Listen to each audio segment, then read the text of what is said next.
Hey, it's Donna Brown with Virginia Cook & Associates, the voice of the desert, bringing value home to you, coming to you live from outside the old Devanne's restaurant. Looks like somebody is going to put a new restaurant here, and that's awesome.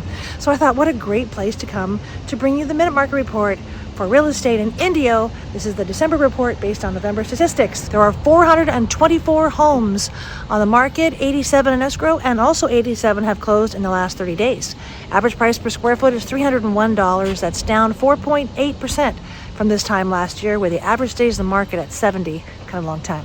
Average discount of asking price is 2%. So for attached homes, there are 26 on the market, 6 in escrow, and 2 have closed in the last 30 days. Average days in the market are 18, and the average price per square foot is $307. That's down 5% from this time last year. Inventory, there are 6.3 months of inventory in Indio versus 6.1 from last year, basically unchanged. If you like this video, don't forget to press like and subscribe. Thanks. Bye now.